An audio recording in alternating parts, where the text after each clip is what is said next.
Bismillahirrahmanirrahim. Pertanyaan kecil, apakah di zaman Ibrahim AS Ka'bah sudah ada? Atau baru nanti dibangun oleh Ibrahim? Jawabannya sudah ada. Jadi Ka'bah itu dibangun pertama kali oleh siapa? Kata Hajar, baiklah. Maka spontan pada saat itu terbentuk komunitas kota Mekah. Maka Ismail pun alaihissalam keliling di sekitar padang pasir situ mencari. Tak lama kemudian dia datang Hajar Aswad. Hajar Aswad ini tadinya warna putih terang. Haji adalah ibadah yang sangat mulia. Dan haji ini awal disyariatkan adalah di zaman Ibrahim dan Ismail alaihissalam. Dan banyak kejadian dari rumah tangga, kejadian keluarga Nabi Ibrahim alaihissalam ini yang dijadikan sebagai bagian daripada haji. Seperti kasus Hajar alaihissalam, istri Nabi Ibrahim alaihissalam. Kita tahu Nabi Ibrahim punya dua orang istri, Sarah dan Hajar. Sarah menikah dengan Ibrahim alaihissalam sampai umur 60 tahun tidak punya anak. Tapi Sarah ini tentu yang teman-teman ikuti di materi sirah saya sudah tahu, tapi yang belum ikut saya sampaikan. Sarah ini menikah dengan Nabi Ibrahim alaihissalam dan Sarah memiliki kecantikan yang luar biasa secara fisik.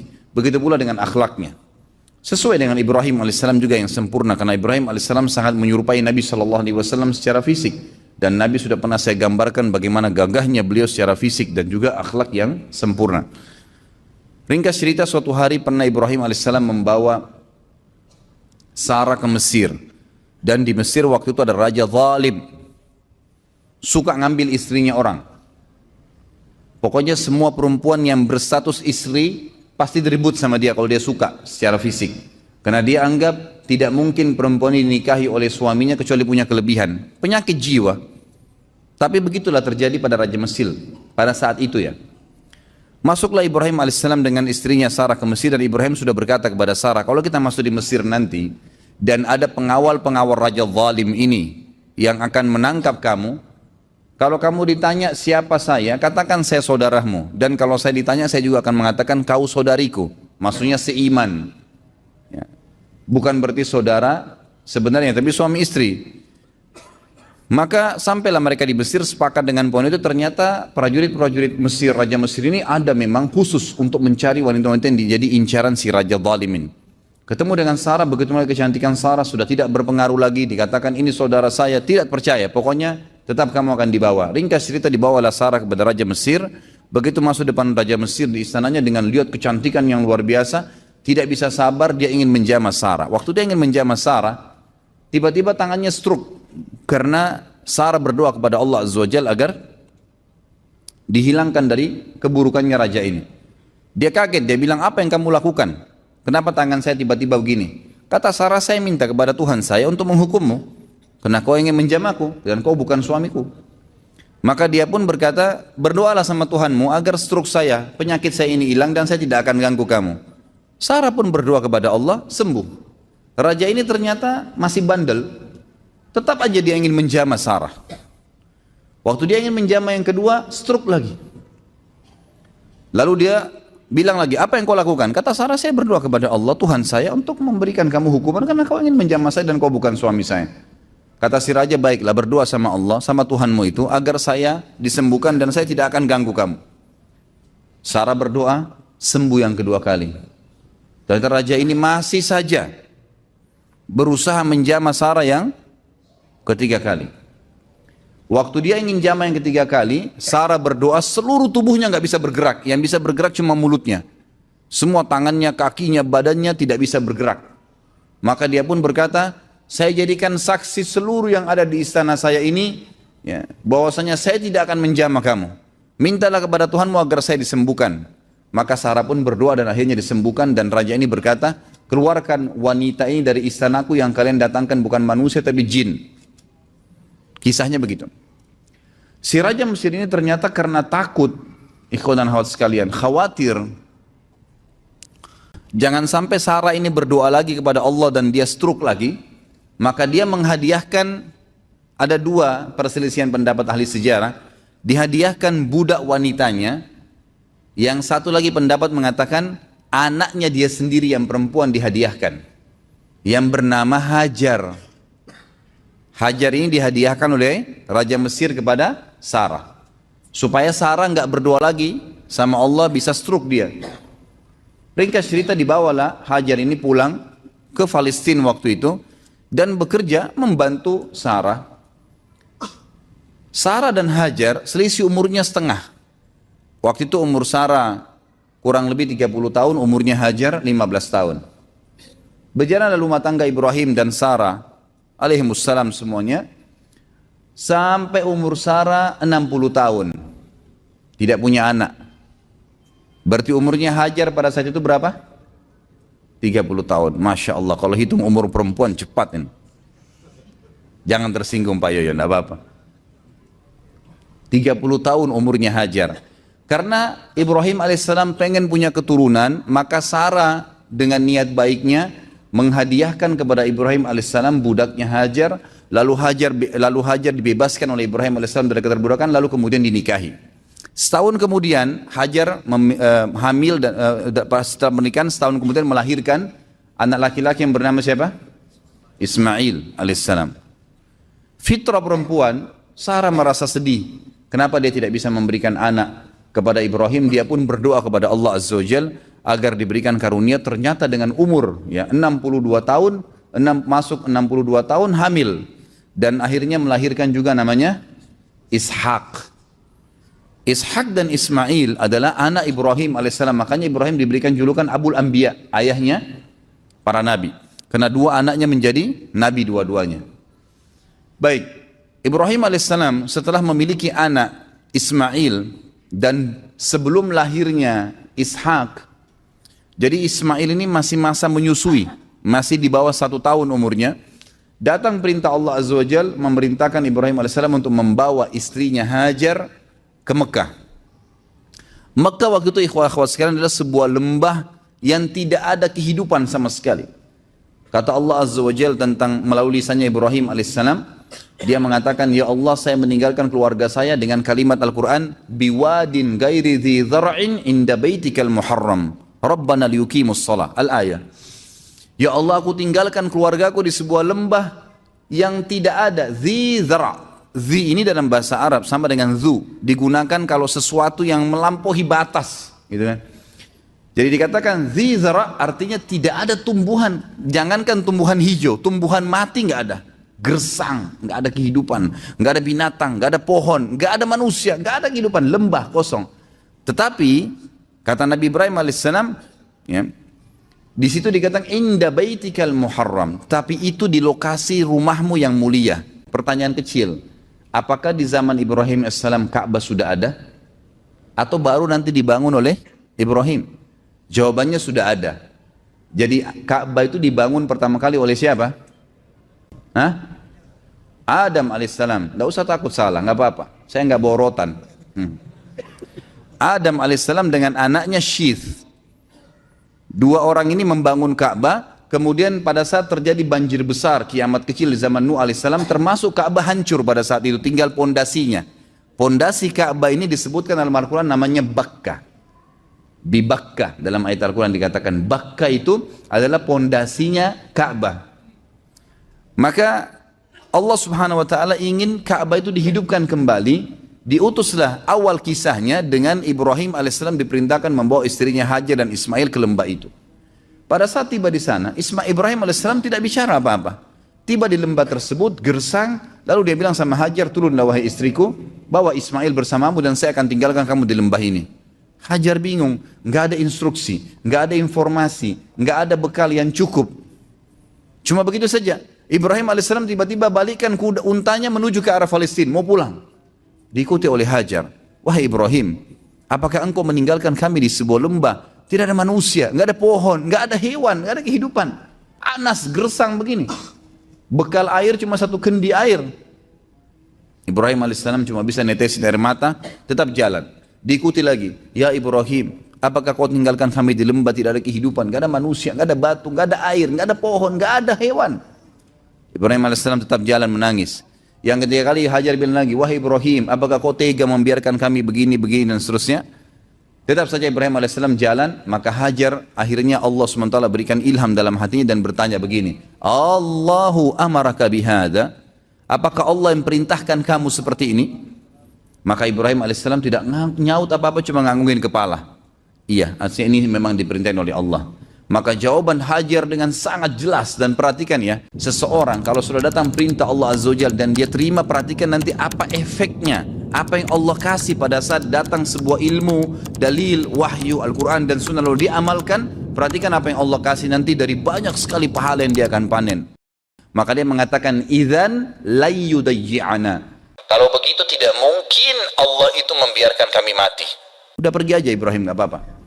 Ibrahim alaihissalam pun pulang ke Palestina. Di tengah jalan dia berdoa, Rabbi inni askantu min dhurriyyati biwadin ghairi dzin inda baitikal muharram rabbana liyuqimus shalah faj'al af'idatan minan nasi tahwi ilaihim. Jadi dikatakan di sini, ya Allah, aku telah meninggalkan keluargaku di sebuah lembah, tidak ada kehidupan, tidak ada pohon, tidak ada air, tidak ada manusia, tidak ada hewan. Tapi di tempat rumahmu yang mulia Allah, agar dia mendirikan sholat sebagai kamu, sebagaimana engkau telah perintahkan ya Allah. Gitu kan? Maka tolong utuslah kepada mereka orang-orang yang bisa tinggal mendampingi mereka. Karena perintah Allah kepada Ibrahim alaihissalam, tinggalkan istrimu di sana Hajar sama Ismail, pulang ke Palestina. Nggak ada tugasmu tinggal di Mekah. Maka dia berdoa seperti itu. Kita kembali ke Hajar alaihissalam. Hajar waktu itu merasa prihatin setelah Ibrahim alaihissalam sudah tidak kelihatan lagi di jauh padang pasir sana. Teriknya matahari di siang hari luar biasa panas. Air yang diminum tinggal sedikit. Ismail juga butuh minuman. Hajar merasa sebelum malam tiba kesempatan coba cari sesuatu di situ. Ada kehidupan, ada pohon, ada manusia kah? Ada kemah kah, manusia hidup di mana kelihatan? Yang paling dekat dengan Hajar waktu itu ada dua bukit namanya Safa dan Marwa. Maka dia pun alaihissalam Hajar naik ke atas bukit Safa. Kita tahu kalau panas matahari yang sangat terik, ada fata morgana, ada kesannya kayak kelihatan air, padahal sebenarnya tidak, karena pantulan dari cahaya matahari. Dia naik di Safa, dia lihat ke Gunung Marwah, ada air di sana. Maka yang terjadi, Hajar alaihissalam turun dari Safa, di tengah-tengah lembah dia berlari, persiapan untuk naik ke Gunung Marwah. Naik di Marwah, dia lihat kiri kanan gak ada air. Dia lihat ke arah Safa, ada air di sana. Diulangin lagi sama dia. Turun dari Marwah, di tengah-tengah lembah lari lagi, kemudian naik di Safa. Terjadi sama. Sampai 7 kali dia bolak-balik. Dari Safa ke Marwah, Marwah ke Safa, terus begitu sampai 7 kali. Terakhir di Marwah, dia lihat, oh berarti tidak ada ini. Gak ada air. Lalu dia kembali ke anaknya Ismail. Waktu dia kembali ke Ismail alaihissalam, dia kaget. Ternyata di bawah kakinya Ismail ada mata air. Ada khilaf di antara ulama tentang dari mana mata air itu. Ada yang mengatakan dari pijakan kaki untanya Ibrahim alaihissalam, tapi riwayat ini lemah. Ada yang mengatakan memang dari sentakan kaki Ismail waktu lagi menangis, itu juga lemah. Tapi ahli sejarah ada yang pakai. Yang paling kuat adalah Allah SWT mengirim Jibril dan mengepakkan sayapnya, lalu keluarlah mata air tersebut. Pada saat Hajar tiba, lihat air, bayangkan kalau kita di posisi ibu kita ini, panas, gerah, ketakutan, gak ada keluarga, takut mati, gak ada air. Lalu lihat mata air, apa yang terjadi kira-kira? Dia datangin air tersebut dengan semangat, lalu dia buat bendungan kecil dari padang pasir itu. Sambil mengucapkan lafaz yang digunakan dalam bahasa Palestina, bukan orang Arab ya, ini bukan bahasa Arab. Bahasa asli orang Palestina, dia mengatakan zam-zam. Artinya apa? Berkumpullah, berkumpullah. Gitu. Jadi makna zam-zam itu sebenarnya. Ini rahasianya. Gitu. Maka dia bilang zam-zam, ditutup sama dia. Gitu kan? Ditutup sama dia. Kata Nabi SAW, semoga Allah merahmati ibunya Ismail. Kalau dia tidak bendung, maka zam-zam akan menjadi lautan yang luas. Tapi kekhawatiran seorang ibu, takut airnya habis. Gitu kan? Tapi kalau dia biarin, udah jelas berkah dari Allah. Jadi lautan yang luas. Bayangkan sekarang miliaran orang yang minum gak habis-habis gitu. Baik, akhirnya pada saat itu kejadian terjadi di Jazirah Arab yang lain. Di tepatnya di negeri Yaman ada bendungan namanya Bendungan Ma'rib. Bendungan Ma'rib. Terkenal sekali negeri Yaman. Surah Saba menjelaskan masalah itu. Karena mereka kufur terhadap nikmat Allah, bendungan itu Allah hancurin sehingga akhirnya di sisi barat dan timurnya negeri Sabak dulu ini penuh dengan semua, di sisi baratnya pohon buah-buahan, semuanya jenis buah-buahan ada. Di sebelah timurnya semua jenis sayuran ada, kaya raya mereka. Tapi karena mereka kufur, Allah hancurkan bendungannya, lalu Allah ganti dengan pohon-pohon yang berduri. Gitu kan. Ringkas cerita, keluarlah suku-suku Arab dari Yaman pada saat itu. Dan waktu itu tidak ada suku Arab kecuali di Yaman. Mereka keluar menuju ke negeri Syam. Kalau saya ibaratkan buku ini Jazirah Arab, maka di bawah ini daerah selatannya Jazirah Arab. Indonesia ada di bawah Jazirah Arab, di selatan. Di atas ini utaranya Jazirah Arab. Di utara Jazirah Arab itu ada negeri Syam, Palestina, Syria, Lebanon, dan Yordania. Di atasnya lagi ada Turki. Di atasnya lagi ada Eropa sampai ke Amerika sana. Di sisi baratnya, itu ada Rusia, ada Irak, ada Iran, Afghanistan, dan seterusnya. Sisi timurnya ada Mesir, Afrika, dan seterusnya. Selatannya ada Yaman dan Asia Tenggara. Nah, Yaman ini kebetulan ada di Jazirah Arab bagian selatan, di bawah. Jadi mereka mau menuju ke negeri Syam. Di tengah-tengah jalan, itu ada kota Mekah, di tengah-tengahnya. Tengah-tengah Jazirah Arab. Mereka lewatinlah Jazirah Arab itu, menuju ke negeri Syam, karena negeri Syam ini subur. Mereka mau pindah ke sana gitu. Ternyata lewat di dekat lembah Mekah, mereka temukan di atas lembah Mekah itu ada banyak burung berputar-putar. Nah ini kalau insya Allah enggak, kalau antum kesesat di padang pasir, kehabisan air, tanda-tanda ada air situ kalau ada burung yang buat lingkaran. Itu umumnya disebutkan dalam buku-buku sejarah. Mereka bingung, setahu kami di lembah ini enggak pernah ada air, kok bisa ada burung lagi berputar-putar? Mereka mampir, utus 2 orang, coba lihat di sana ada apa. Mereka kaget, mereka temukan Hajar dengan anaknya Ismail alaihissalam duduk di sebelah mata air Zam-Zam. Maka mereka pun punya adab dan akhlak. Mereka mengatakan, kami ingin tinggal di sini, suku kami suku besar. Tidak disebutkan jumlah mereka, tapi yang jelas ratusan orang pada saat itu. Satu suku semuanya pindah dari Yaman ke negeri Syam. Dan ini hasil dari doa Nabi Ibrahim alaihissalam yang berdoa minta diutus kepada Hajar dan Ismail orang yang bisa hidup bersama mereka. Diutuslah suku ini, dan suku ini bernama suku Jurhum. Suku Jurhum. Keluarlah suku Jurhum ini terus masuk, kemudian pamit dengan Hajar, wahai ibu, kami ini adalah satu suku yang besar dan kami keluar dari negeri Yaman, tapi kami nggak punya tempat tinggal. Bisa nggak kami tinggal di sini? Nanti kami bentuk komunitas, kami punya peternakan, kami juga ahli perkebunan, karena mereka memang ahli perkebunan di Yaman, gitu kan? Kami akan buat dan kami akan bayar upeti. Yang penting kami bisa hidup dekat mata air ini. Kata Hajar, baiklah. Maka spontan pada saat itu terbentuk komunitas kota Mekah. Ada mata air, kemudian ada penduduk yang tiba-tiba langsung dengan suku yang besar. Mereka membangun rumah, mereka sudah bawa peternakan, unta, sapi, kambing dibawa dari kampungnya Yaman. Terus mereka juga sudah mahir bercocok tanam. Mereka mulai menanam-nanami wilayah Mekah itu. Ringkas cerita, menjadi rapilah Mekah itu, mulai ada penghuni. Pada saat itu Ismail alaihissalam tumbuh besar di tengah-tengah suku Jurhum. Perlu Bapak Ibu tahu, istilah Arab sendiri, Arab itu ada 2 macam. Ada namanya Arab asli, ada Arab musta'ribah. Arab asli ini adalah turunan orang Arab yang asli. Dan Arab musta'ribah adalah orang Arab, orang yang bukan Arab terarabkan karena pernikahan atau menggunakan bahasanya. Seperti kasus sekarang Mesir. Mesir itu suku Kipti. Bukan orang Arab mereka. Irak, bukan orang Arab. Negeri Syam, Yordania, Palestina, itu bukan orang Arab mereka. Sudan, Jazair, Tunis, Maroko, Afrika Utara, semua itu bukan orang-orang Arab mereka, suku barbar. Tapi mereka dikatakan negara Arab. Kenapa?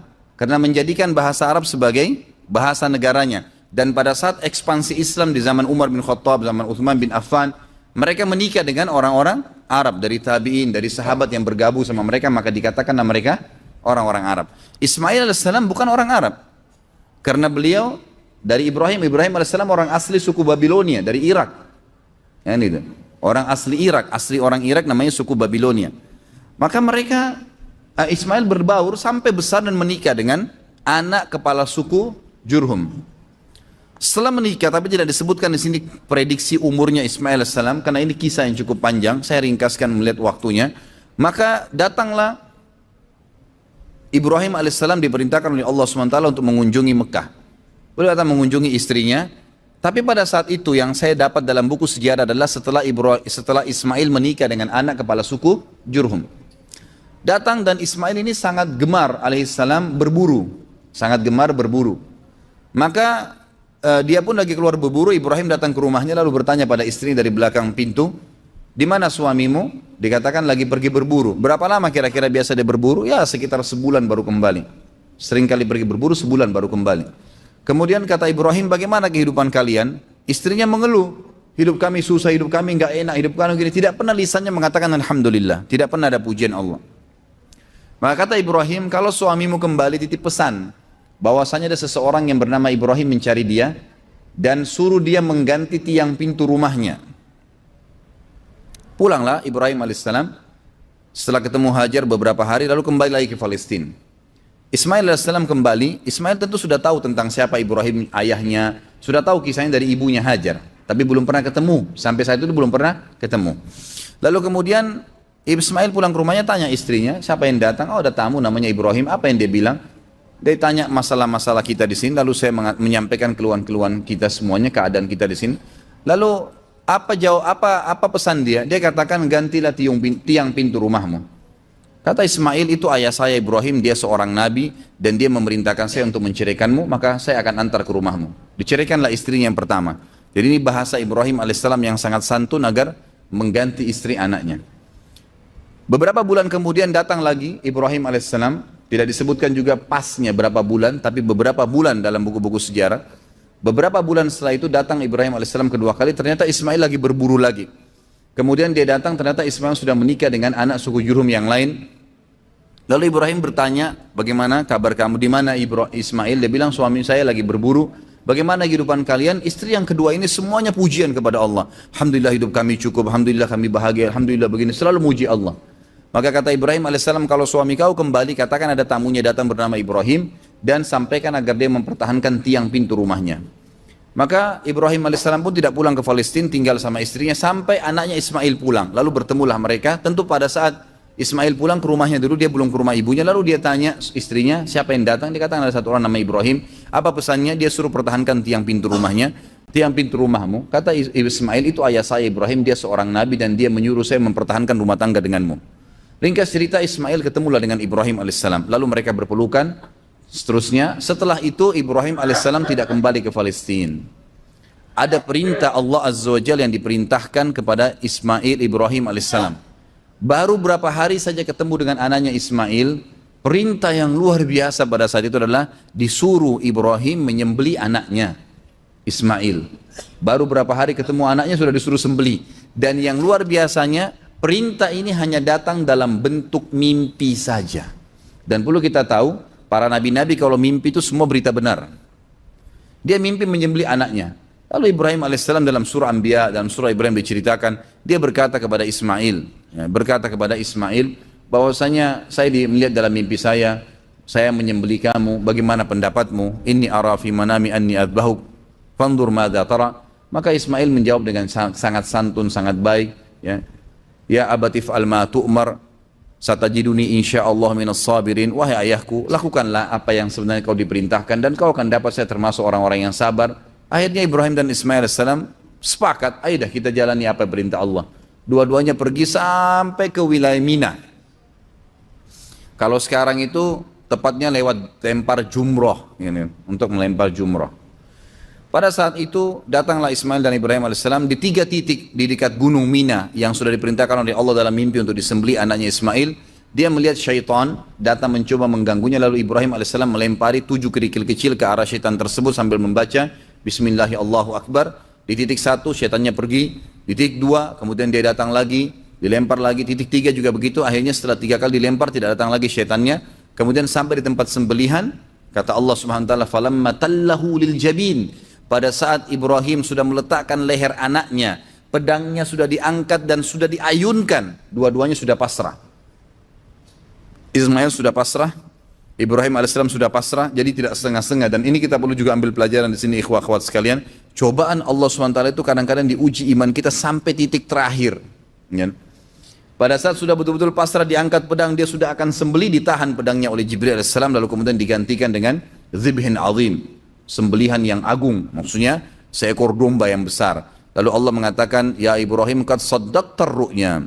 Hai Ibrahim, kau sudah percaya mimpi yang telah kami kasih, maka kami akan gantikan kamu dengan sembelihan tadi. Digantilah sembelihan tersebut.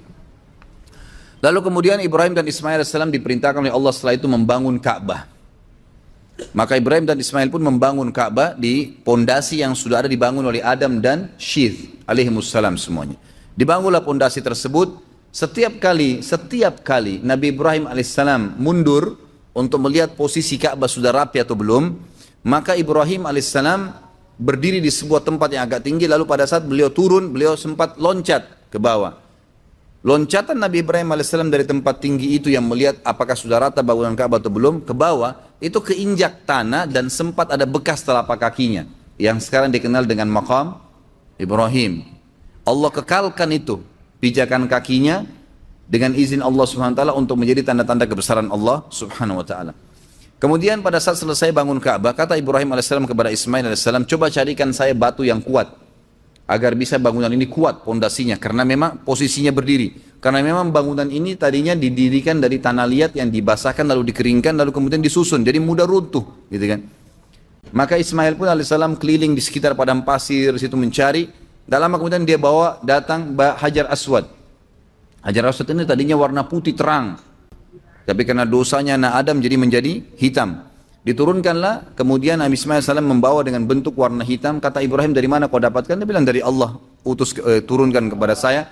Lalu dinaikkanlah batu tersebut, ditaruh di posisi sekarang Hajar Aswad.